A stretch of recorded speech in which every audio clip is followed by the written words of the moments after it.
Hello à tous, je suis Mélodie Schmoos, fondatrice de Cause, une agence digitale au service de l'impact. J'ai créé le podcast Business Positif suite à plein d'échanges avec des entrepreneurs sociaux et des chefs d'entreprise en quête de sens, et je me suis passionnée pour la question de l'impact positif comme opportunité ou contrainte business. Avec Business Positif, je pars à la rencontre de ces entreprises qui réussissent à allier rentabilité et impact et à se développer de manière pérenne. On parle de leurs histoires, de leurs stratégies, de RSE ou encore des outils digitaux qu'elles utilisent. Et vous y trouvez des astuces à mettre en place concrètement dans votre structure, mais aussi de l'inspiration et de la créativité, parce que oui, ce sont souvent des personnes qui inventent de nouveaux modèles. J'essaie de poster 2 fois par mois les mercredis. Le plus simple est de vous abonner sur votre plateforme préférée pour être alerté dès qu'un nouvel épisode sort. Et n'hésitez pas au passage à mettre 5 étoiles si le podcast vous a plu, ça m'aide beaucoup. Aujourd'hui, je cause avec Nicolas Barre, cofondateur de Make Ici. Nicolas et Christine, donc qui sont les deux cofondateurs, ont décidé de créer des lieux où les entrepreneurs du faire peuvent vivre de leur passion parce qu'ils étaient persuadés que l'intelligence collective est la solution pour travailler en harmonie. D'abord à Montreuil, évidemment, le fameux Make Ici Montreuil, puis Marseille, Nantes, le Puy-en-Velay, Ouasquéal. Make Ici s'implante aujourd'hui dans des quartiers en mutation partout en France. Leur but, c'est vraiment d'implanter des savoir-faire qui permettent à tous de produire localement de nouveau, mais aussi d'aider les publics en difficulté à se réinsérer par la formation, le renforcement du lien social et la cohésion territoriale. C'est un épisode qui est passionnant, bon je vous le dis tout le temps, mais je le pense vraiment.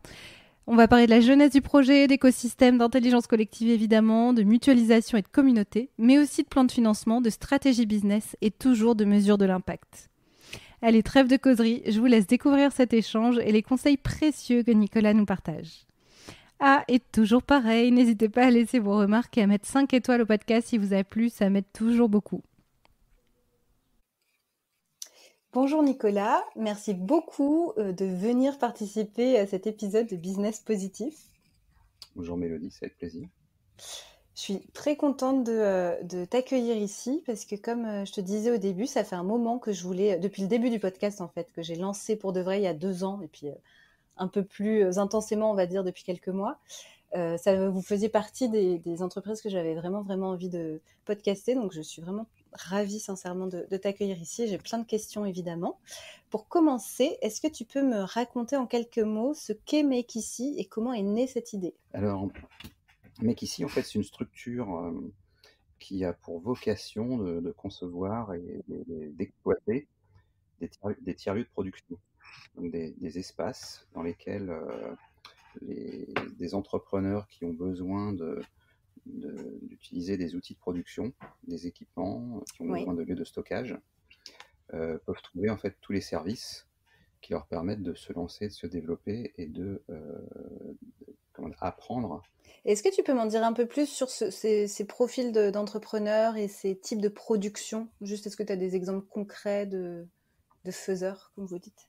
Ouais, donc nous ouais, on a voulu faire des lieux où les savoir-faire manuels sont au cœur de notre écosystème. Donc on a, en fait, dans nos lieux, on a 2 tiers d'artisans d'art, donc des menuisiers, des serruriers, des relieurs d'art, des dynantiers, des ferronniers, des bijoutiers par exemple. On a même des couteliers, on a à peu près une soixantaine de savoir-faire différents dans les métiers d'art dans nos différents sites. Et l'autre tiers, en fait, est composé de pros de la conception, donc des designers produits, des designers industriels, des architectes, des décorateurs, des artistes, et des pros de la fabrication numérique. Ok, et ça va être au service de quel type de projet du coup ? C'est pour que eux puissent développer leur activité, avoir un lieu où ils peuvent la pratiquer ? Ou bien est-ce que vous avez aussi une activité pour leur présenter des clients ? Comment ça se passe concrètement ? Ouais, avant tout, en fait, ça leur permet d'avoir un atelier et les équipements pour pouvoir travailler et développer leur chiffre d'affaires. Donc c'est ça le premier rôle. Donc du coup, ils s'installent chez nous et ils ont soit le choix d'être dans un atelier partagé avec d'autres, soit les structures de 2 à 10, parce qu'on a des TPE aussi qui sont résidents chez nous, peuvent avoir leur atelier privatif. Donc en fait, le premier objectif, c'est ça. C'est de leur permettre de se développer. Ça marche un peu comme un espace de coworking, mais pour artisans. Donc du coup, on ne partage pas simplement des bureaux et des chaises et du café. Il y a aussi des machines. J'imagine aussi du coup de la collaboration entre les différents faiseurs qui sont sur place, quoi. Oui, parce qu'en fait, entre eux, en fait, ils s'entraident entre eux. Quand un des résidents a beaucoup de travail ou de projet, bah, il peut le sous-traiter à d'autres Ouais. collègues qui sont dans les ateliers, en fait. Et après, nous, la structure, en fait, on a aussi nos propres clients qui nous confient en fait, des projets de fabrication. Et, et donc, les projets sont pilotés par un membre du staff de Make Ici qui constitue une équipe de résidents qui ont les savoir-faire. Ok, génial. Et est-ce que tu peux m'en dire un petit peu plus sur toi pour reprendre la genèse du projet? Parce que tout a commencé, il me semble, en 2012 avec Ici Montreuil, si je me trompe pas. Et toi, avant ça, tu étais plutôt dans une carrière de grosses agences de com avec des grands comptes, etc. pendant un bon moment. Est-ce que tu peux m'en dire un petit peu plus sur le parcours que toi, tu as suivi, qui t'a amené à un moment donné à monter quand même ce projet qui est ambitieux depuis le départ? C'est comme une belle surface dès le début, Ici Montreuil. C'est quoi la motivation de tout ça? Fin 2009, en fait, je me suis retrouvé indépendant. J'avais quitté la dernière agence dans laquelle je travaillais, en fait, on va dire comme ça, j'étais manager. Mon épouse Christine, elle, quittait son poste. Ok. On venait d'être parents, en fait, et Christine ne voulait pas retourner travailler au LCL, elle ne voulait pas y retourner. Et moi, je me retrouvais indépendant, j'étais Ouais. consultant en com et je voulais arrêter ce métier. Et en fait, ensemble, avec Christine, en fait, on a eu l'idée de créer un lieu qui permet aux entrepreneurs du fer, comme on dit, nous, FIRE, de trouver à la fois les machines, quoi, les équipements dont ils ont besoin et qui ne peuvent pas se payer par manque de financement, la communauté et l'entraide en fait pour pouvoir se lancer et se développer. Mais et comment elle vous est vue? J'insiste, en fait, si ça se Mmh. trouve, juste tu n'as plus le déclic ou le moment, mais c'est marrant. Qu'est-ce qui vous a amené sur ce sujet? C'est quelque chose qui vous parlait déjà, en fait, la notion de création et de ces personnes spécialistes du fer? C'était quelque chose qui vous animait? Oui, en fait on avait créé un. Donc on habite Montreuil, dans le Oui, 93, c'est la ville de France où il y a le plus d'artistes et d'artisans au mètre carré, ou en tout cas au sein de la population active de la ville. ok. Et donc on côtoie des artistes et des artisans depuis qu'on habite Montreuil, hein, au début des années 2000. Et en fait, Christine a eu l'idée de créer comment dire, un livre et un guide qui met en avant les talents créatifs de la ville. Ah, Donc elle en a génial. rencontré des dizaines, des centaines. On a édité un livre, on a fait un guide, on a fait financer des événements. Et en fait, de toutes ces rencontres, c'est là où on s'est aperçu qu'il leur manquait en fait l'accès à des machines qui ne peuvent pas se financer, Ok. parce que les banques ne leur prêtent pas, qu'il n'y a pas de fonds d'investissement, que voilà, pour être menuisier, en fait, il faut déjà trouver l'atelier, il faut faire des aménagements, il faut acheter des machines, donc c'est 40 à 50 000 euros d'investissement pour se lancer. Ouais. La deuxième élément qui nous avait marqué, c'est en fait, pour pouvoir comment dire, trouver des projets, les amener au bout et les facturer pour pouvoir gagner de l'argent, bah, ils devaient souvent travailler avec d'autres. Le fait d'avoir rencontré ces centaines d'artisans, d'artistes de Montreuil, on s'est aperçu qu'il leur Ouais. manquait trois choses, en fait. L'accès à des machines qui ne peuvent pas se payer, et notamment des machines numériques. Et Ouais. plus que il y a l'accès, mais il y a aussi la formation à ces machines. L'accès à une communauté de savoir-faire complémentaire du leur. Donc en fait, voilà, c'est pour ça qu'on s'est dit que à ici Montreuil, qui fait 1800 mètres carrés, bah, il faut des Ouais. artisans d'art, il faut des menuisiers, il faut des serruriers, mais il faut aussi des artistes, mais il faut des designers, et il faut aussi des pros de la fabrication numérique, parce qu'ils ils ont besoin de bosser les uns avec les autres. Donc en fait, Ouais. le fait qu'ils soient dans le C'est même génial. endroit, ça leur fait gagner un temps fou en fait. Bah, c'est clair. Non, et puis c'est génial. Je comprends encore mieux justement comment c'est né. C'est que vous aviez déjà cet intérêt et ça explique aussi le fait que vous ayez démarré à Montreuil, comme tu dis, parce que c'est un lieu assez unique à ce niveau-là. Oui, et puis C'est clair. le troisième point, c'est qu'ils ont besoin en fait, c'est des entrepreneurs en fait, Ouais. qui sont à la fois comme les autres et différents, mais qui ont besoin de conseils pour parler à des banquiers, qui ont besoin de conseils en communication, qui ont besoin de conseils quand ils reçoivent comment dire, une lettre des URSSAF.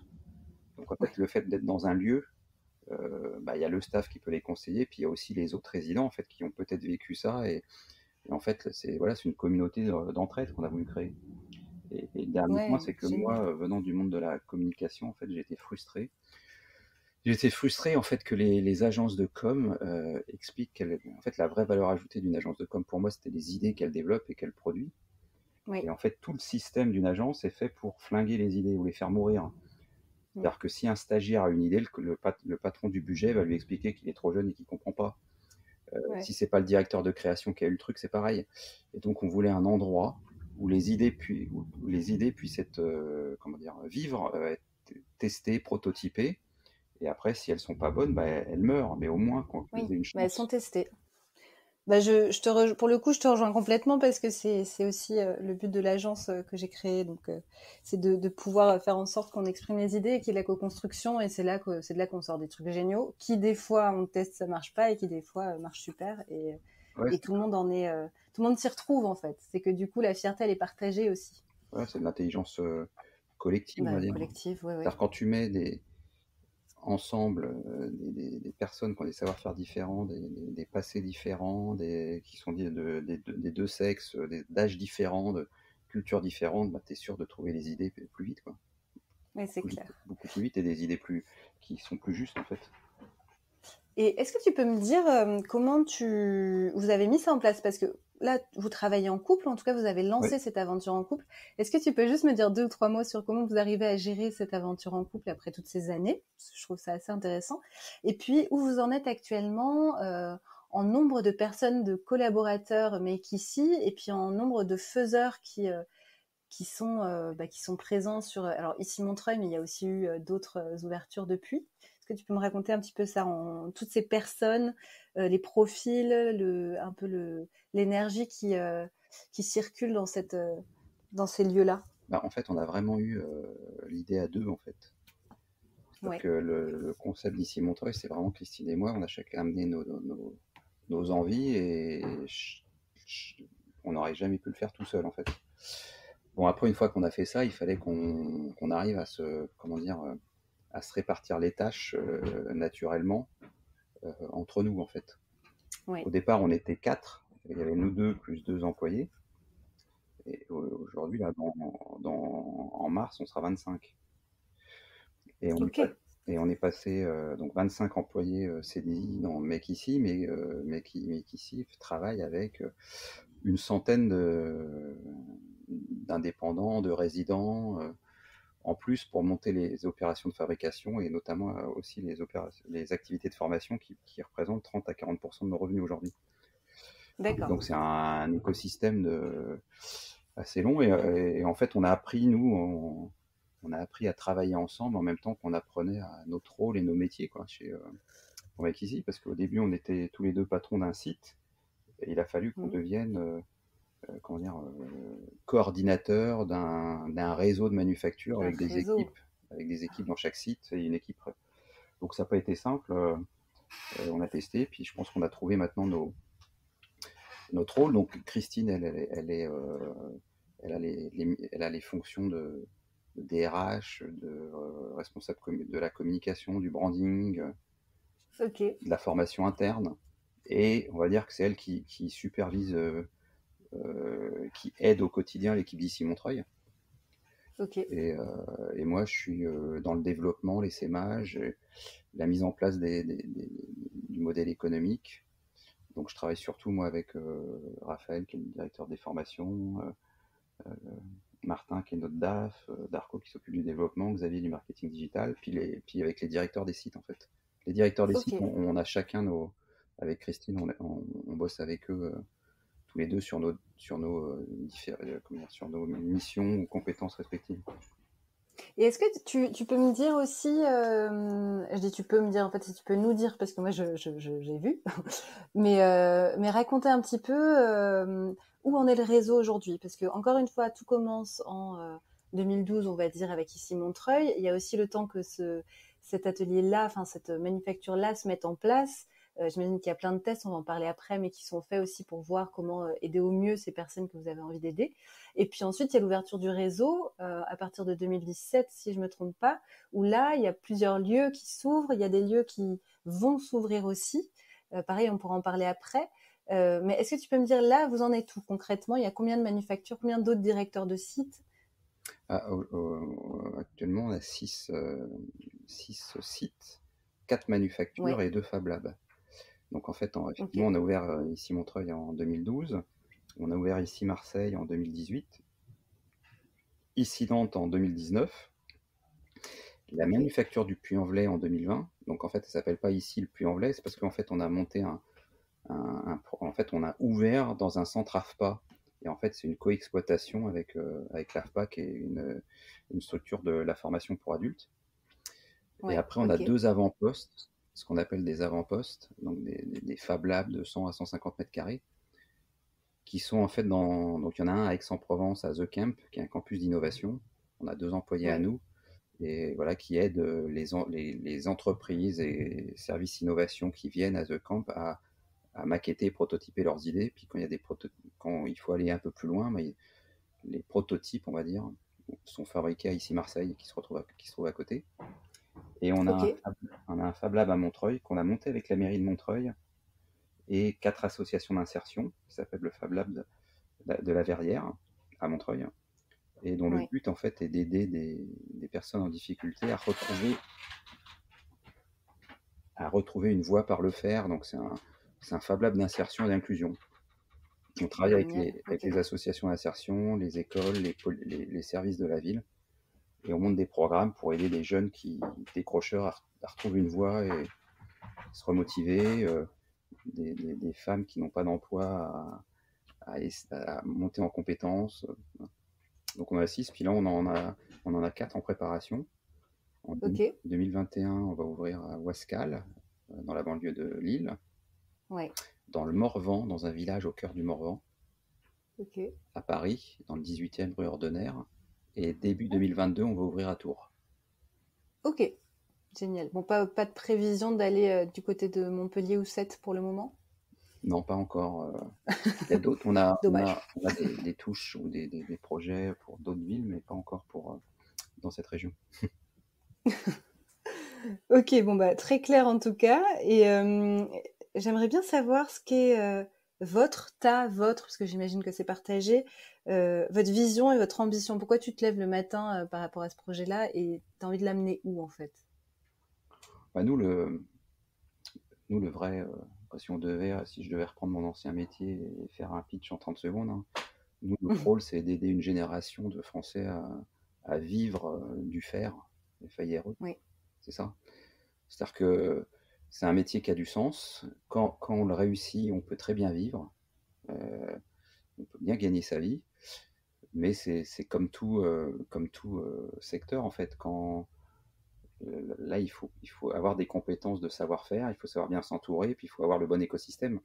Donc nous, oui, on crée pas juste des endroits avec 4 murs, en fait. C'est des écosystèmes locaux avec des résidents, des partenaires qui aident à ça, et de la formation aussi, parce que une des caractéristiques de ce métier, en fait, des métiers de l'artisanat, du design, non, c'est quand même de maîtriser des techniques à la fois très anciennes, mais aussi des techniques nouvelles, modernes de fabrication numérique, pour les aider dans leur processus créatif, leur processus de production. Donc oui, voilà, on se lève pour ça. Et nous, voilà, ce qui nous fait ce qui nous rend le plus fiers, c'est quand on a des gens des résidents qui sont arrivés, et on les voit se développer, on les voit réussir, on les voit créer, en vivre déjà, être heureux, puis voir pour certains qui ont envie, parce que tous n'ont pas envie de ça, mais certains veulent créer des entreprises, embauchent. oui, ça c'est génial, c'est clair. Vous êtes observateur de ça, quoi. Vous êtes témoin de leur évolution, Ouais, c'est ça. physiquement en plus, Parce quoi. que parce qu'après on est aussi admiratif, c'est-à-dire que nous on est partisans, on a lancé une structure qui aide, Oui, mais réussir pour certains, que c'est une vocation depuis l'école, on va dire depuis qu'ils ont 15 ans. Donc on a à peu près la moitié où ils sont dedans depuis toujours, et l'autre ouais, moitié ils sont en reconversion. Et que ce soit en fait les deux profils, avoir réussi à maîtriser un ou plusieurs savoir-faire, et à en vivre et à se développer, c'est un grand respect, parce que c'est utile. mm, C'est ouais, utile, ça ouais. a du sens. Comment dire, pour moi, c'est l'archétype, quoi. Les artisans entrepreneurs qui ont créé des entreprises, qui ont créé de l'emploi. Ouais. Ouais, et puis Oui, moi, c'est oui, non, mais c'est l'archétype de clair. l'entrepreneur français. Pour moi, l'entrepreneur français, c'est pas celui qui crée une start-up MeToo d'un truc américain ou Mm. japonais. Non, c'est quelqu'un qui développe une entreprise, qui crée des emplois à partir de savoir-faire français produit en France. Complètement. Je te rejoins complètement. Et il y a même un pont avec le monde artistique dont tu parlais. Enfin, je suis aussi pas mal dans ce monde-là à titre perso. Mon compagnon est scénariste en fait, et c'est la même chose qu'on Mhm. peut voir. Et je suis admirative de la même manière des artistes que des artisans, où en effet, en fait, ils vont créer quelque chose from scratch. Et ils vont l'offrir au monde. Et après, on peut même, voilà, une équipe de film, quand un film est développé et se produit, bah, il y a toute une équipe qui se crée autour. Et pareil, c'est un moment assez magique en fait quand on prend un peu de recul et qu'on s'autorise à un peu rêver autour de ça. Je trouve ça aussi beau que voilà qu'un artisan qui arrive à développer son activité, à recruter des personnes pour venir faire vivre les projets de ses clients, quoi. Ah ouais, et puis ça c'est clair, je suis d'accord avec toi, surtout nous on a des artistes, hein. En fait, nous on dit qu'on crée Ouais, des communautés art, artistique, design et numérique. ok, Et en fait, on a des artistes dans tous nos sites, même si on en a entre 5 et 10, on va dire. Et en fait, à Paris, on va ouvrir deux sites, un cette année et un dans 4 ans, en fait, où les artistes auront une grande place, parce que en fait, c'est un partenariat génial. avec un promoteur qui s'appelle Emerige, et dont le président fondateur, Laurent Dumas, est président du conseil d'administration du Palais de Tokyo, et un grand collectionneur. En fait, il voulait absolument trouver euh, créer des lieux dans Paris qui aident à la fois les artisans, mais aussi les artistes, et qui permettent aux artistes en fait de pouvoir fabriquer ou trouver ceux qui peuvent fabriquer leurs œuvres dans Paris. Ah, génial. Bah oui, complètement. Là aussi, il y a des synergies de dingue à faire. Ouais, donc rue Ordonnaire, celui qu'on va ouvrir rue Ordonnaire, on aura les ateliers, une partie des ateliers du fonds Emerige. Il y aura 10 artistes qui seront Ok. hébergés à ici Paris, et on va ouvrir la Fabrique des Arts dans le Marais en 2025. Et là, ça sera 1200 mètres carrés dédiés aux artistes. Ah, énorme. Donc, Ok. aux artistes Oui, donc c'est libéraux. ça. Donc la vision, elle est. Oui, c'est-à-dire qu'aujourd'hui, nous, la vision, nous, on est hybride, hein, c'est-à-dire que on considère que, comment dire, voilà, c'est pour ça qu'on emploie le terme entrepreneur du fer, nous, ou de l'artisanat. Tous, chez nous, il y en a qui sont tout seuls, hein, et qui veulent rester tout seuls toute leur vie. Mais par Oui. contre, ils ont l'habitude de travailler avec plein d'autres. Donc même s'ils n'ont pas créé une structure avec des employés, ils ont une habitude de travail en commun et de créer comment dire, une valeur ajoutée et de faire vivre plusieurs personnes. Mm. Et donc, les- les- un de nos rêves, c'est de permettre d'aider des artisans ou des artistes à créer des TPE, des PME qui se développent et qui créent de l'emploi. Mais c'est clair. Oui, vous leur donnez tout le cadre possible, le meilleur cadre, le meilleur écosystème pour qu'ils y arrivent. C'est hyper, hyper inspirant. J'espère que ça le sera aussi pour les auditeurs. Je me demande, donc là, on a bien vu où vous allez, on a bien vu ce que vous faites, on a bien vu ce qui y a amené, mine de rien, et ce qui vous y a amené, parce que c'est une histoire de couple à la base aussi. Et puis où vous en êtes aujourd'hui. Est-ce que on peut revenir en 2012 et aux grandes étapes de cette aventure-là, et que tu me dises comment concrètement vous vous êtes développé? C'est-à-dire que vous avez fait ce guide, etc. Donc vous vous êtes clairement intéressé au sujet, vous aviez la matière et sans doute la confiance pour vous dire que oui, il y avait un problème et que vous aviez une idée de comment y répondre. Vous avez tapé à la porte de la mairie. Mais ensuite, comment vous avez fait pour, ok, trouver le lieu, je sais pas, trouver les machines, trouver les entrepreneurs, trouver le modèle. Qu'est-ce que vous avez mis en place un petit peu, si tu peux me dire ces temps un peu, tu vois, incontournables du début d'une aventure comme ça, quoi. Non, en fait, quand on a eu le concept, pour que ça existe, il fallait que le premier élément, c'était de trouver le lieu. Oui. Donc en fait, c'est la maire de Montreuil de l'époque, Dominique Voinet, qui m'a présenté notre propriétaire, en fait, Ok. qui possède une friche énorme à Montreuil. Et il a tout de suite aimé le projet, et il nous a aidés, c'est-à-dire qu'il nous a aidés comment dire, débloquant des contacts, et nous accordant des Ok. franchises de loyer et en cofinançant une partie du site. Ok. Il s'appelle Monsieur Haroche. Et donc ça, on a trouvé le site. Après, on a fait le modèle économique, on a trouvé les financements, on a amené 20%, nous. La Love Money, donc des amis et autres, ont amené 20%. On a Ok, été lauréat d'un réseau d'entrepreneurs qui s'appelle le réseau Entreprendre et ce qui nous a permis de décocher des prêts bancaires. Voilà. d'accord. Donc du coup, on a trouvé c'était les financements pour pouvoir financer les travaux d'aménagement, électricité, plomberie, Et curage, c'est aménagement et intérieur. ça chiffre vite, non? Enfin, je sais pas Oui, si tu veux pas donner les si, si. montants ou pas. C'est-à-dire que Ouais, moi, sans- comme c'était le premier qu'on faisait avant, étant dans la communication, moi, mon boulot, c'était de faire des PowerPoint et de vendre des PowerPoint. oui. Donc là, du coup, on s'est retrouvé à aménager un lieu et en fait, il n'y avait aucun lieu ou aucun modèle économique où on pouvait vraiment s'inspirer, à part aux États-Unis, où il y avait un lieu qui était à Brooklyn qui s'appelle Fort Ward, qui a disparu Ok, depuis, ou les lieux qui nous ont inspirés, donc qui étaient le bateau lavoir ou oui. la ruche, mais qui étaient des lieux où il y avait des artistes à Paris au début du XXe siècle. Bref, donc du coup, on avait fait un plan de financement de Ok. 600 000 euros pour 1800 mètres carrés. J'avais légèrement sous-estimé, hein. C'est ce Il que aurait je me fallu dis. 800 000. Il aurait fallu Ouais. 800 000 euros en fait. Ok, En gros, maintenant, nos sites, ils font plus ou moins 2500 mètres carrés et c'est 800 000 euros d'investissement pour ouvrir. ok. Mais c'est hyper précieux en fait de dire ça parce que justement, c'est de cette expérience que vous savez, vous avez maintenant la connaissance pour la suite. Mais la première fois, mine de rien, il vous manquait 200 000, quoi. Ouais, parce qu'en fait, bon, Montreuil fait 1800 mètres carrés. Le deuxième site qu'on a ouvert, Marseille, fait 3500 mètres carrés, donc il est 2 fois plus grand. Ouais. Et en fait, on s'est aperçu que en fait, Montreuil est trop petit, mais Marseille est trop grand, on va dire, Ok. globalement. Donc on voit que le site idéal, nous, c'est 2500 mètres carrés. Et on n'est pas à la course à la grandeur, en fait, parce que après, si tu es trop grand, en fait, tu as trop de monde, et trop de bordel, et une communauté, en fait, tu peux pas bien gérer ou bien fonctionner avec trop de monde au même endroit. Ouais. C'est pour ça que les espaces, en fait, c'est pour ça que comment dire, les espaces de coworking de 5000, de 4000, 5000, 6000 carrés, il n'y a pas de communauté. C'est-à-dire que tout le monde nous raconte que c'est des lieux communautaires, c'est du pipeau total. Il n'y a pas de communauté là-dedans. Non, oui, c'est de la log de bureau en fait. Voilà, c'est un de bureaux avec chacun à son bureau. Donc du coup, Ouais. nous, donc, à un moment, on s'est dit, voilà, 3500 Marseille, mais maintenant, on fait des lieux plus petits, 2000, 2500 mètres carrés, c'est pas mal. Ça permet d'avoir une centaine de résidents et une quarantaine d'apprenants en même temps. Et voilà, on dit que au-dessus de 150, c'est trop compliqué pour qu'il y ait une communauté qui soit cohérente. Et Donc, alors justement, ces résidents, comment vous les avez fait venir là sur cette première édition d'Ici Montreuil? Vous faites les travaux, vous faites comme vous pouvez aussi avec c'est un peu cette poche trouée au niveau du financement, mais bon, a priori, vous arrivez quand même à vous défaire de ce problème-là. Comment vous les recrutez, oui?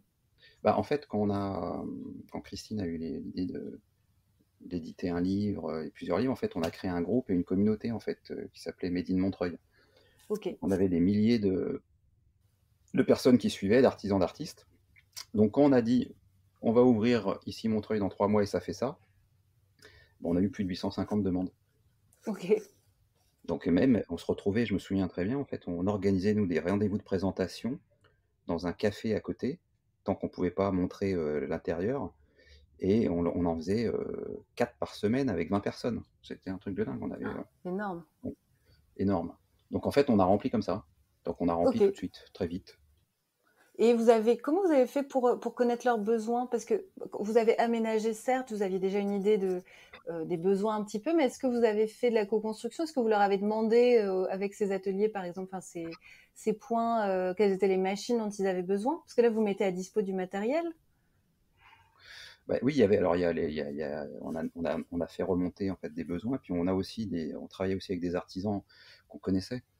C'est-à-dire qu'il y Ok, avait le modèle économique. On s'est dit pour que le modèle économique tienne, il faut des ateliers de menuiserie, il faut un atelier de menuiserie, il faut de la serrurerie, il faut aussi du numérique, il faut comment dire, un atelier couture et autres. C'est-à-dire qu'on ne pouvait pas tout mettre non plus, donc il a fallu qu'on fasse des choix sur les savoir-faire et les artisans et oui, entrepreneurs qu'on pouvait accueillir.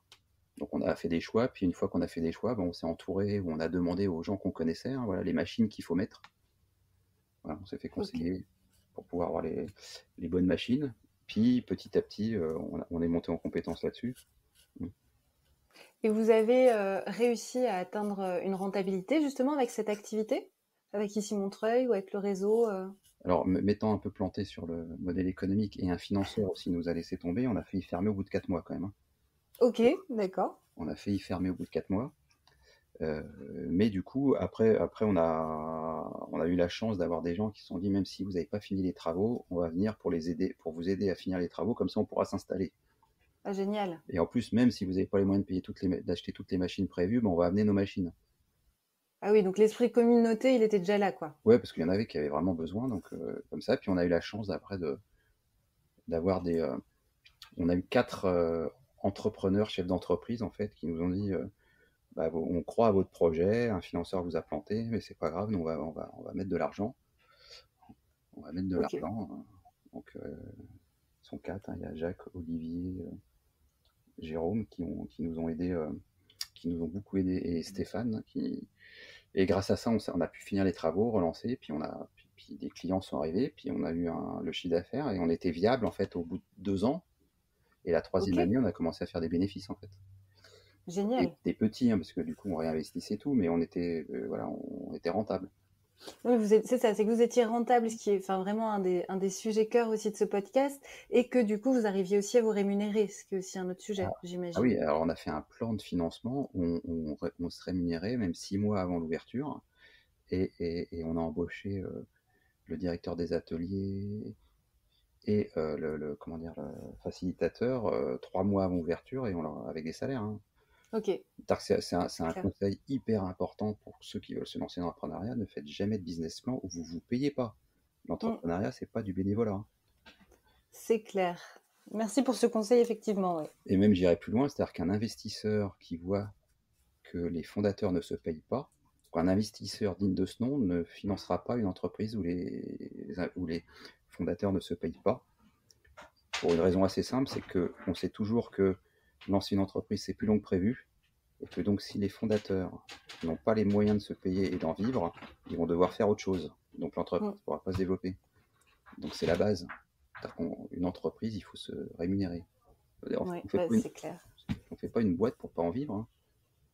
Oui, et puis du coup, c'est aussi savoir le prévoir. C'est exactement ce que tu dis. C'est-à-dire que dans le plan de financement, il faut prévoir Ouais. ça, et je te rejoins complètement. Un petit salaire, quoi. C'est-à-dire que Oui, nous si je me rappelle, au début, on avait dû se mettre 1 500 € chacun, net. ouais. Alors, par rapport à ce qu'on gagnait avant, c'est rien, mais c'est pas grave.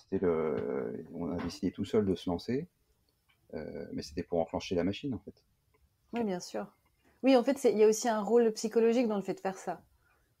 Oui, oui, parce que du coup, il y a, voilà, c'est à la fois lancer la machine pour se dire, bah oui, c'est une activité, une entreprise où j'arrive à me payer, et petit à petit augmenter, hein. On a mis du temps à s'augmenter, mais Et au fur et à mesure, vous avez réussi. Alors du coup, je comprends bien que Ici Montreuil a rencontré son succès. Et pareil, c'est vraiment hyper intéressant de voir comment ça s'est développé et comment donc il y avait vraiment l'aspect communauté. Donc vous avez pu tester avec ce lieu-là. Ensuite, ça s'est passé comment les autres ouvertures? C'est vous qui êtes allé ou c'est des opportunités des gens qui sont venus vers vous? Et puis comment vous avez réussi à décupler aussi cette notion de... Parce que c'est ce que tu dis, c'est qu'au cœur de votre modèle, c'est la communauté en fait. Sinon, ce serait de la loc de bureau et de salle, quoi. Donc comment ouais. vous faites pour décupler dans des endroits où vous n'êtes pas? En fait, alors il y a vraiment, en fait, il y a à peu près 80% de ce qu'on avait vu en termes d'activité, et de développement qui arrivait, mais il y a quelque chose qu'on n'avait pas vu du tout. On n'avait pas imaginé une seconde que des villes et des promoteurs nous contacteraient pour qu'on ouvre euh, Hmm. un site dans leur ville. En fait, les villes lancent des appels à projets d'aménagement de quartier, les promoteurs répondent, et pour pouvoir gagner, un promoteur les villes de plus en plus disent, c'est pas simplement l'argent, c'est aussi les services, l'activité qui est dans le quartier. Oui. Donc du coup, on bénéficie de ça, en fait. De plus en plus de villes se disent qu'il faut remettre de l'artisanat, remettre de la production. euh, et donc du coup, on a été contacté par 1, 2, 3, 4, 5, et des fois, il y a des semaines, on a été contacté par 10 collectivités ou promoteurs, en fait, Ah hein. oui. Alors 90% n'étaient pas trop forcément sérieux. Et donc en fait, on s'est développé comme ça, en fait. Voilà, Oui, il y avait un besoin. Au final, il n'y a même pas de limite, vous n'avez pas de commercial, quoi. C'est vraiment. non, voilà, en fait, on n'a jamais cherché un site. À part le premier à Montreuil, tous les autres, c'est des demandes entrantes.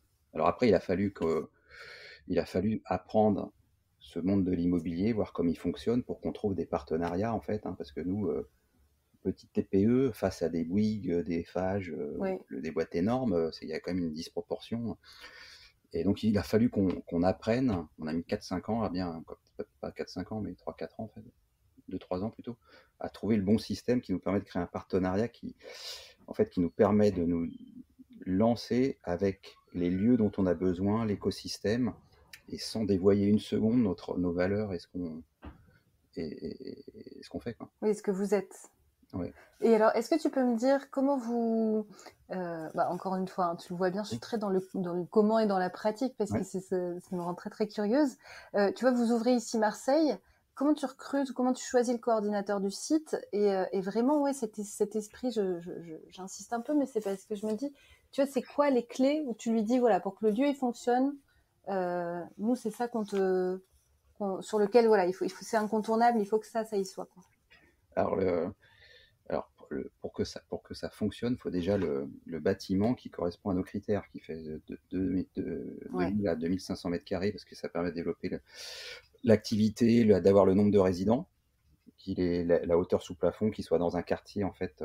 Donc déjà le bâtiment. 2, il faut qu'il soit dans un quartier, ce qu'on appelle en mutation, où au cours des 5 à 10 prochaines années, le quartier va bouger, des nouveaux habitants, des nouveaux professionnels, des nouveaux services vont arriver. Ce qui fait que c'est un écosystème qui peut apporter, en fait, qui va avoir besoin de nos artisans, en fait. Ouais. Donc, un écosystème favorable au développement économique. Et 3, après, il faut effectivement trouver le ou la directrice du site.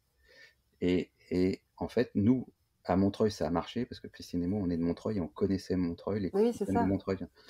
Donc, du coup, on reproduit la même chose, c'est-à-dire que le ou la directrice du site, c'est un professionnel de la production, qui vient soit du monde de l'ingénierie, soit du monde de l'artisanat, soit du monde du design, hein, des milieux créatifs. Ça, c'est la base.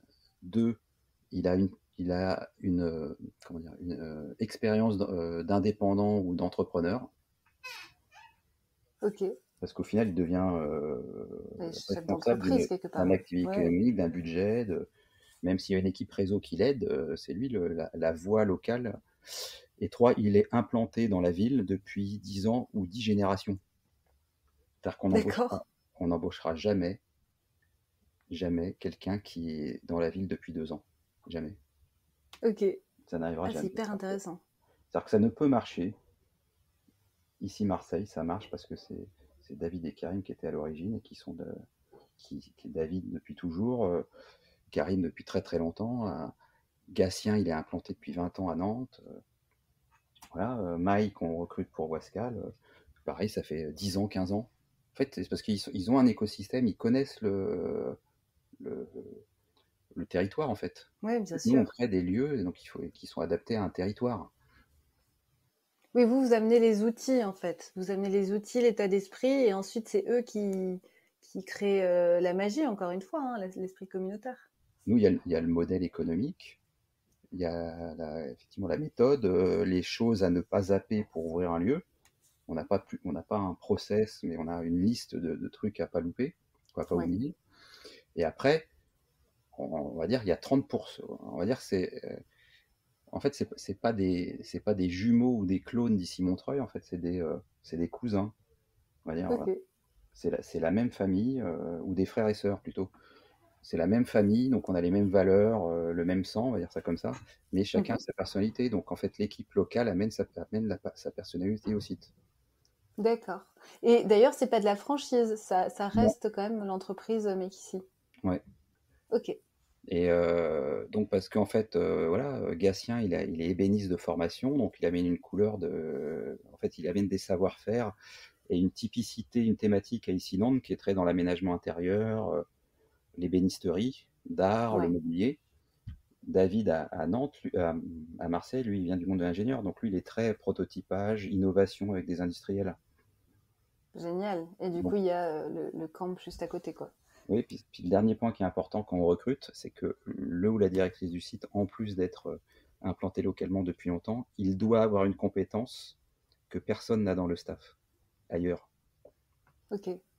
On est une activité de compétences et de savoir-faire. Donc en fait, on ne veut pas embaucher 15 ébénistes. Voilà, si on avait 15 sites, il faut que les 15 viennent soit des ébénistes, on veut qu'ils soient tous différents pour qu'il y ait des compétences dans l'entreprise, en fait. Et il y a des échanges entre les sites, justement, du fait que chacun a aussi sa couleur? Est-ce qu'il y a quelqu'un de Montreuil qui, des fois, a tout intérêt, parce qu'il est ébéniste, à se dire, tiens, je vais aller faire un petit stage d'une semaine à ici Nantes? Oui, c'est-à-dire on crée des. Alors, comment dire, on le fait comment dire, avec le temps. On a des outils qui permettent de créer des groupes de travail intersites. Ok, On a aussi, ils s'échangent, on pousse aux échanges, en fait. Donc, on va dire que Gatien a passé beaucoup de temps à Marseille, en fait, pour aider ouais, l'équipe de Marseille à se lancer. Et donc, du coup, il y a de la réciprocité, en fait. Donc, on crée des ponts.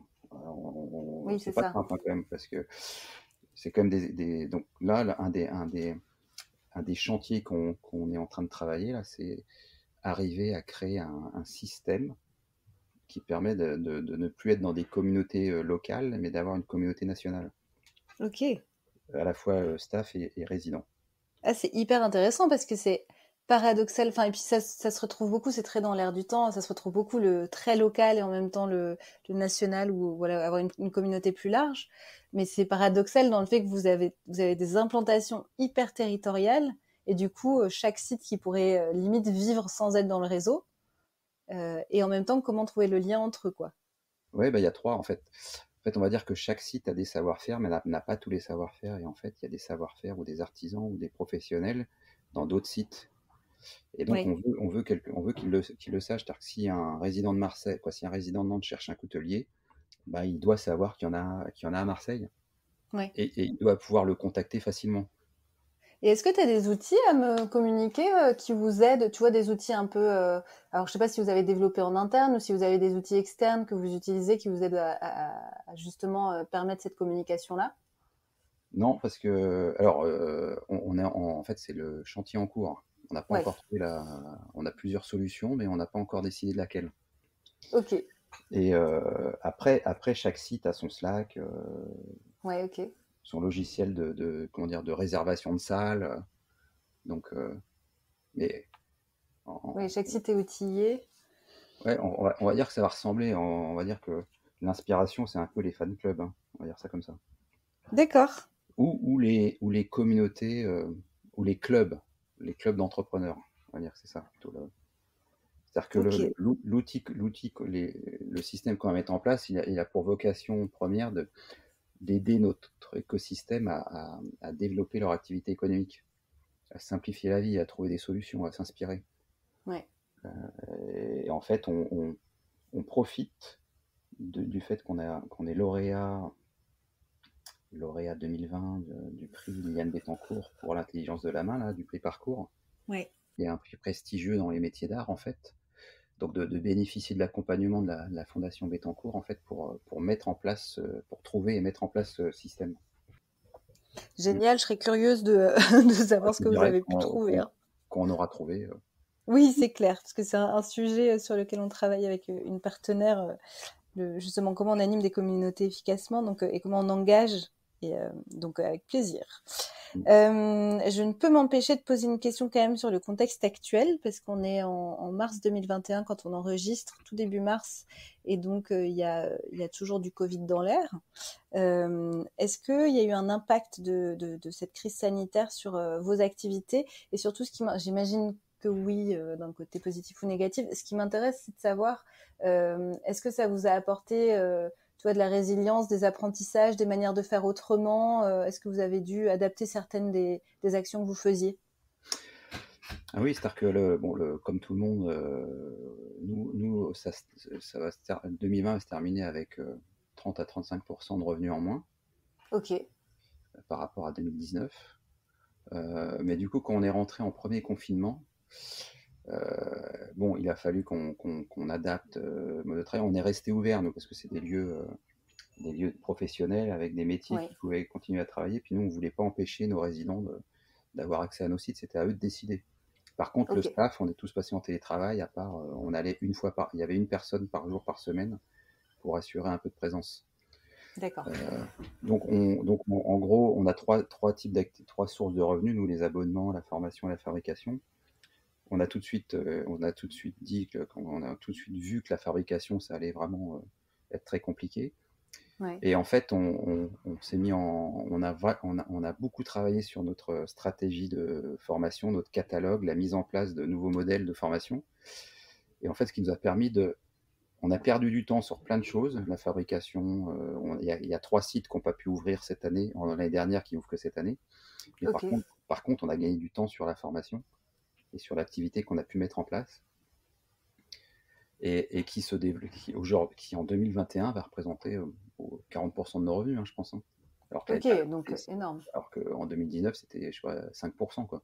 Et quand tu parles de formation, on est d'accord que c'est la formation pour vos résidents? Alors, c'est pour nos résidents et pour d'autres. En fait, on a 2 types de Ok. formation. En fait, des modules d'une semaine de montée en compétences finançables par le CPF pour apprendre une Ok. technique. Donc, Ah bah tu vois, j'avais pas du tout vu ça, d'accord. on Ah donc a ça, c'est impression toute personne 3D. qui est un collaborateur qui a envie d'une entreprise, on va dire, classique, qui a envie d'apprendre une technique manuelle ou de revenir un peu au manuel sans faire de reconversion, il peut se former avec son CPF chez vous. Voilà.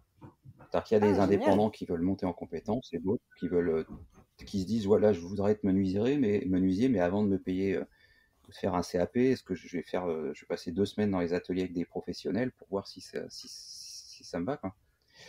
Et en fait, l'autre catégorie de formation qu'on a, c'est on travaille en fait avec des collectivités, des fondations, en fait, pour aider des demandeurs d'emploi ou des personnes en difficulté à se reconvertir dans ces métiers-là. Ouais, ok. Voilà, donc c'est des programmes à 3 ans. Donc ça, là, en fait, le côté résilient, c'est de se dire, ok, il y a 3 sites qui vont pas ouvrir cette année. La fabrication qui représentait 30% de nos revenus va être proche de zéro en 2020, mais du coup, on va se prendre le temps de bien définir la formation pour bien mettre en place notre catalogue et bien le développer pour qu'en 2021, ça fonctionne très bien. Donc, Oui, c'est le chemin que là, vous avez l'air d'emprunter, quoi.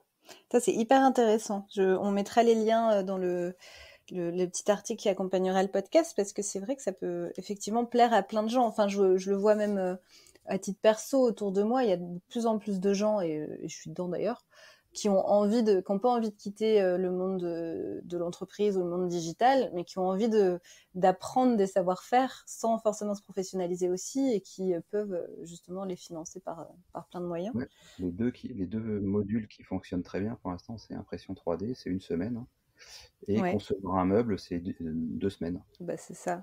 Non, mais c'est clair, ça parle direct. Ok, bah écoute, je mettrai les liens. Si ça en intéresse, au-delà de tous les enrichissements que tu as pu nous apporter dans ce podcast sur l'entreprise elle-même, si ça peut aussi intéresser sur ces formations-là, tant mieux. Il me reste quelques Et le questions. dernier, sur 2020, on a embauché.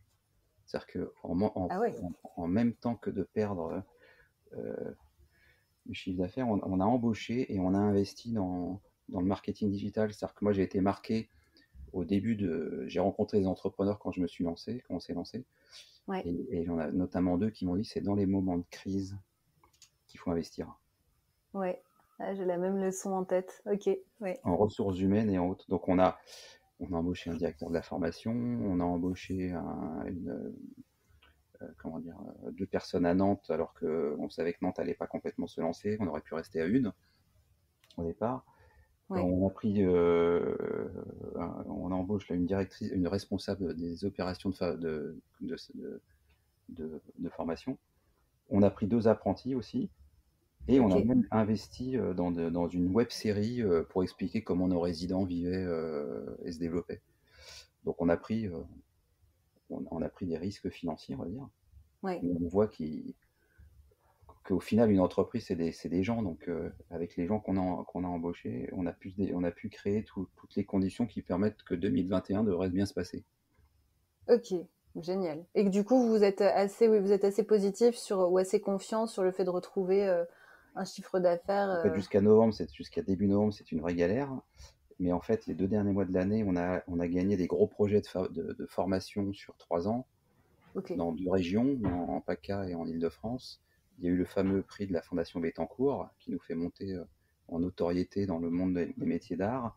On a aussi le 24 décembre, c'est vraiment le 24 décembre, jour de Noël, près de la veille Ouais. de Réunion, on a appris qu'on avait remporté un lot de fabrication pour les Jeux Olympiques. Donc en Ah, fait, notre communauté va énorme. fabriquer une partie du mobilier des événements des Jeux Olympiques 2024. Et donc ça, il va déjà y avoir des projets cette année. Ah, c'est génial pour se projeter justement c'est ça, dans une phase comme ça où il y a beaucoup de gens qui n'arrivent plus à se projeter, pouvoir se projeter sur un projet qui a lieu dans quelques années, c'est aussi énorme, j'imagine, pour l'état d'esprit de l'équipe, quoi. Oui, puis nous, quand on dit à nos résidents qu'on va avoir, on va pouvoir les faire bosser sur des projets, quoi, sur des Bah ouais. aménagements pour les Jeux Olympiques, ça va les faire tous rêver, quoi. Bah ouais, c'est clair. Génial. Ok, Et c'est hyper inspirant aussi, quoi. donc en fait, c'est juste que voilà, on a bossé, on est monté en compétences pour ça, quoi. Et alors, il me reste mes petites dernières questions. On a passé plein de Mm. choses en revue, donc les défis à venir, je pense on en a bien parlé. Échec et apprentissage, au final, tu t'en as parlé aussi. C'est des questions que je pose, mais j'ai l'impression qu'on en a parlé au fil de l'eau. J'ai une petite question sur, est-ce que vous mesurez votre impact? Est-ce que vous avez une démarche RSE en interne? Est-ce que c'est quelque chose qui vous parle ou vous le faites organiquement? Je sais pas. En fait, on s'est développé, nous, parce que 2 fonds d'investissement à impact sont rentrés à notre capital, le Ok, fonds Noves et le fonds ICO. Et en fait, ils ont développé une méthode de mesure de l'impact qui s'appelle MESIS. Et en fait, on a défini ensemble nos indicateurs d'impact génial. et qui répondent aussi à notre mission, parce nous, on est une entreprise agréée ESUS. Donc, Ok, c'est un label hyper, comment dire, exigeant. contraignant dans le bon sens du Ouais, terme, ouais. très Ouais, ouais. contraignant, hein. C'est 10 fois, je sais pas combien, 20 fois plus contraignant qu'être une entreprise à mission, hein. Ouais. Surtout si je fais une parenthèse, qu'on voit que Danone est une entreprise à mission et qui vire 2500 personnes, ça me laisse sans voix sur ce label d'entreprise à mission, hein. Bref, Ouais. c'est un autre sujet, mais Ça bon, pose des questions, c'est clair. Non, voilà, non, mais c'est clair. c'est un peu pipeau ce truc, mais bon, bref. Et donc du coup, on a plusieurs indicateurs qui sont un qui est le chiffre d'affaires qu'on aide à générer, que notre écosystème génère, à la fois Ouais. nous et nos résidents. Le nombre de personnes qu'on aide et qu'on accompagne dans nos formations. Ouais. Il y a, comment dire, comment on va dire ça, la partie écologie, le nombre de déchets qu'on génère et qu'on arrive à retraiter. Ok, donc ça, vous le calculez. Ouais. Alors c'est pas simple. Alors, Ouais, c'est on pas sait que simple, c'est nous on clair. a tonnes, on connaît les familles de déchets, on connaît le tonnage et on a déjà des solutions de réutilisation et on trouve des partenaires ou des structures qui nous aident à réutiliser et réemployer. On n'a pas des solutions sur tout, mais on travaille quoi, pour en avoir de plus en plus. Ok, bah oui, j'imagine. Bah, de toute façon, il n'y a jamais du 100%, mais en tout cas, vous êtes vraiment embarqué dans cette démarche-là, quoi. Et du fait Ouais. aussi des fonds qui sont entrés, c'est intéressant que ce soit par ce biais-là que vous ayez eu une méthode. Ouais, comme les fonds à impact, Noves et Inco notamment, ou l'ITA, bah, du coup, eux, ils investissent dans une entreprise, ils espèrent récupérer à terme leur investissement, mais du coup, eux, ce qui les intéresse, c'est pas juste gagner de l'argent, ou que Bah, bien l'entreprise sûr. gagne en valeur, c'est surtout qu'elle ait un impact. Donc un impact sur des populations ou sur la planète. Bien Donc sûr. des populations en difficulté, donc les artisans dans la précarité ou des demandeurs d'emploi ou des décrocheurs, mais aussi voilà, sur les circuits courts, l'empreinte carbone. Oui, oui, ça a complètement du sens. Ok, bah hyper Mm. intéressant. Et puis je mettrai aussi les liens de ces fonds parce que je sais pas si on peut voir leur méthode, mais en tout cas, ça peut être sympa pour ceux qui écoutent d'aller regarder leur approche. Tu vois, et puis peut-être aussi des personnes qui cherchent justement à lever des fonds en ce moment, donc c'est toujours aussi intéressant de voir les noms. Ils sont toujours à la recherche de projets intéressants. Ouais, ouais, voilà. Donc on le mettra bien aussi. Des petites notes à moi-même et à nous-mêmes avec l'équipe qui m'aide. Dernière petite question. Est-ce que tu as un conseil pour les auditeurs? Il y en a plein dans notre échange, mais est-ce que tu en aurais un à relever, à livrer aux personnes qui nous écoutent? Moi, peut-être le conseil que je pourrais donner, c'est que, comment dire, faut toujours prendre quand on est entrepreneur, quoi, pour ceux qui voudraient se lancer dans l'entrepreneuriat ou dans l'entrepreneuriat à impact, c'est tellement prenant et tellement intense, on va dire, parce Ouais, que tout est intense hein, quand on est entrepreneur, hein. Les bonnes nouvelles, les mauvaises nouvelles, mais c'est ça qui est bien, hein. Il faut garder du temps pour soi. Voilà, il faut penser à soi ok, euh, et, euh, et avoir des moments euh, pour soi et ses proches. Ça, c'est super important. Moi, même si je bouge beaucoup, un peu moins depuis un an en ouais, province, voilà, pratiquement 4 jours sur 5, on dîne en famille, quoi, avec notre fils, quoi, le soir. Oui, c'est hyper important. Oui, un peu lever le mythe de tu vas plus dormir et rentrer tous les soirs à 23 heures, quoi. Voilà. Ouais, non, ça marche pas, ça. Sur la durée, oui. Non, ça marche pas, ça. Ça marche jamais, ça, de travailler comme ça. C'est, c'est épuisant. Ouais. Et puis du temps pour ses passions, quoi. Pour ses passions ou ses centres d'intérêt. Voilà. Oui. Même au début, hein, moi j'ai très vite, en fait, les mercredis, j'allais pas ici Montreuil. C'est-à-dire que je restais bosser à la maison, j'allais chercher mon fils, on allait au resto, j'emmenais au foot, j'allais faire du sport et je rentrais. Le foot, c'était en face ici Montreuil, hein, mais je mettais pas les Ouais, pieds ouais. ici Montreuil. Ah, génial. Oui, vraiment de s'octroyer ce temps. Écoute, Bah, quand nous, en plus d'avoir l'équipe qui nous demande souvent des choses, on est au milieu de nos clients. Nos réunions Ouais. sont nos clients. Donc c'est ça qui est génial. Mais du coup, quand on est dans nos lieux, on discute beaucoup, on travaille beaucoup avec eux, on les aide. Donc c'est important d'avoir des moments où on est tout seul, où il n'y a Oui. personne. Oui, pour se recharger aussi, puisque tu peux pas avoir l'énergie pour à consacrer à tout le monde en permanence, quoi. Tu as besoin de Bah, recharger les pour, batteries au ouais, quotidien, en pour se fait. charger. Puis je crois ce qui fait le succès d'une entreprise, c'est que d'arriver à un moment où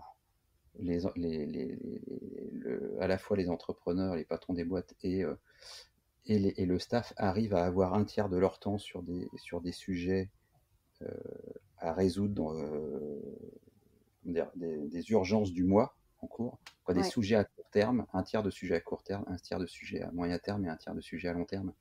Ce qui fait que quand on a un temps comme ça, en fait, on n'est pas que dans l'urgence. Et donc, il faut se laisser des temps où on peut réfléchir à des projets à 2 ans, 3 ans, 5 ans. Ouais, c'est clair. C'est clair. C'est hyper précieux aussi. C'est les tiers, ces 3 tiers, là. Ouais. Ouais, de garder en fait la place pour le long terme. Très clair. Oui, parce que on s'est aperçu qu'on se développe parce qu'on a rencontré des gens il y a 3 ans ou 4 ans, Ouais, ou qu'il y c'est a eu des vrai. sujets. Voilà. Mais c'est toujours. Ouais, ouais, c'est clair. Et ça se retrouve très souvent. C'est clair. Mm.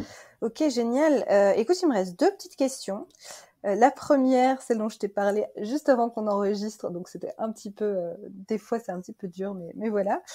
Une musique ou un film qui illustre ta vision à toi de l'impact positif et du business. Alors, il y a un film qui m'a marqué, Ouais, alors, qui est pas du tout dans le. En fait, c'est un film d'entrepreneur, mais pas pas pour une entreprise d'impact, mais c'est À la recherche du bonheur avec Bruce Willis. ok, En fait, c'est un entrepreneur qui raconte sa vie. Et en fait, le personnage, donc c'est issu d'une histoire vraie, en fait, c'est un commercial qui vend des appareils médicaux. Il n'arrive pas à en vendre. Donc, du coup, sa femme le quitte parce qu'elle en a marre. ouais, Et il se retrouve sans logement et à s'occuper de son fils. Et son obsession à lui, c'est que son fils dorme dans une chambre et au chaud tous les soirs. ok, Et donc, à un moment, il se dit comment je vais pouvoir y arriver. Et en fait, il découvre le métier du trading, qui n'est pas du tout un métier à impact, hein. ouais, Mais en fait, il y a quelque chose qui est super intéressant, c'est que donc il se retrouve à être stagiaire dans une boîte de trading. Et en fait, ils sont 100 stagiaires et on leur dit voilà, celui qui aura les meilleurs résultats sera embauché à la fin de l'année, sera à la fin du stage. ok, Et lui, son problème, c'était qu'il fallait il pouvait arriver qu'à 9 heures et repartir à 5 heures le soir, parce qu'il voulait aller chercher son fils à l'école et faire la queue comment dire, des logements des hébergements d'urgence pour être sûr de pouvoir avoir une chambre. Donc il ne pouvait pas ok, bosser jusqu'à 10 heures ou 11 heures le soir. ouais, ouais, Et ben, il a développé une méthode en se disant, bah, moi, plutôt que de commencer, parce qu'en fait, on leur donnait des fichiers de gens à contacter. Donc, dans une boîte, il mettait la secrétaire, le N+1, le N+2, le N+3 et le patron de la boîte. Et ben, lui, il s'est dit, bah, tiens, moi, je vais commencer par le patron. Je vais commencer par la ok, personne la plus pour gagner du temps. Et en ouais, fait, ouais, bien sûr, et aussi parce que de toute façon, il y a quand même un truc, une règle de base, c'est il faut toujours taper le plus haut possible. C'est sûr que ça redescendra toujours plus vite que ça remontera, hein. Mm. Et en fait, ce film, il m'a marqué parce que, en fait, c'est quelqu'un qui était motivé par la survie Ouais. et qui a trouvé des solutions pour devenir, parce qu'après il a été embauché, et il est parti, il a créé sa boîte et il l'a revendue super vite, et il a monté des fondations pour aider les gens. Ok. Voilà. Mais en fait, ce qui m'a marqué comme impact, c'est qu'il a jamais laissé tomber son fils, quoi. Ouais. Son obsession, malgré tout ça, c'était son fils, sa famille. C'est génial comme référence, carrément. Et oui, oui, complètement d'accord. Peu importe que ce soit du trading, là, c'est vraiment sur la leçon et l'approche de vie, quoi. Ouais, bah si tous les êtres humains sur Terre traitaient très très bien leurs enfants, je Mm, pense qu'on en serait pas là. c'est clair. Écoute, merci beaucoup. Ma toute dernière question que je demande à chaque fois, est-ce que tu aurais un acteur de l'impact ou un entrepreneur que tu penses serait intéressant de podcaster pour l'interroger sur cette question de l'impact positif et du business? Il y en a, alors il y en a deux, alors il y en a plusieurs, hein, il y en a plein, mais qui Oui, là, qui te viennent en tête là comme ça, suite à notre échange. peut-être Ignès Mesmar, qui est Ok, une femme formidable en fait, qui a créé une association qui s'appelle la Fabrique Nomade. Et en fait, je l'ai rencontrée moi il y a plusieurs années. Elle me dit, voilà, j'ai découvert il y a peu de temps ma mère tunisienne, en fait, qui était, je crois, femme de ménage en France, qui avait un job alimentaire. En fait, j'ai découvert que ouais, il y a très peu de temps qu'elle était couturière en Tunisie et qu'elle avait un savoir-faire de malade. Et en fait, Inès, elle a créé une association qui aide les personnes issues de l'immigration à vivre de leur savoir-faire en France. ok, génial. Et en fait, aujourd'hui, je crois qu'ils sont une vingtaine, hein. Je crois Ok, qu'elle a une ben vingtaine j'irai d'employés. regarder, je connais pas du tout. Génial. Je pourrais te mettre en relation avec elle, ça intéresse. La Fabrique Nomade. Et elle travaille avec la Fédération Louis Vuitton. Elle a plein d'aides. Je crois qu'elle a une quarantaine elle aide une quarantaine d'artisans, hein. En fait, ce que je trouve intéressant, c'est ce qu'elle fait, mais aussi c'est que elle aide des savoir-faire venus d'ailleurs à s'implanter en France. Et moi, je me souviens qu'on avait des artisans à elle qui étaient chez nous. En fait, nos artisans, ils étaient fascinés par ces savoir-faire que possédaient ces artisans à elle, qu'ils connaissaient pas, quoi. Oui, qui connaissent pas. Et puis en plus, ça garde. Enfin, moi, ce que j'entends dans ce que tu dis, c'est que ça a l'air de garder aussi la notion de qualité et d'un peu d'excellence dont on parle souvent dans les métiers d'art. C'est-à-dire que c'est des gens qui ont juste Ouais. eu leur savoir-faire parce que la vie a fait que ils ont dû faire ça pendant un moment, mais où il y a un vrai. Il y a vraiment quelque chose à transmettre dans leur savoir, quoi. Ouais. Donc, ok, bah, j'irai carrément regarder. Merci beaucoup pour cette référence. Je connaissais pas du tout. Me reste à te remercier pour cet échange d'1 heure au final, mais vraiment sincèrement plein d'apprentissage. J'espère que ça va encore une fois pouvoir aider, inspirer, donner des idées pratiques aux personnes qui nous écoutent. Et puis j'ai hâte d'aller voir le ici Montreuil parce que du coup j'ai pas pu venir puisqu'on enregistre à distance et puis le ici Marseille aussi, le ici Nantes, enfin bref, au fur et à mesure que tout va rouvrir et qu'il y aura des déplacements en train, d'aller voir les lieux. D'ailleurs, toute dernière petite question, même si on n'est pas résident, est-ce qu'on peut dans une ville aller voir sur place ou visiter? Est-ce que vous organisez ce genre de choses? Oui, oui. Oui, En fait, il y a des visites toutes les semaines dans tous nos sites. super. Et il y a des Bon, bah, journées portes génial. ouvertes. Bon, cette année, il n'y en aura pas, mais qu'on Oui, essaye de faire pendant les journées européennes des métiers d'art. ok, génial. Génial. Eh ben écoute, un grand merci. Et puis je te dis à bientôt. Oui, bah merci beaucoup, puis à bientôt. Voilà pour ma causerie avec Nicolas Barre. J'espère que ce contenu vous a plu et vous a apporté des clés pour votre business positif, votre politique RSE ou tout simplement des clés de réflexion.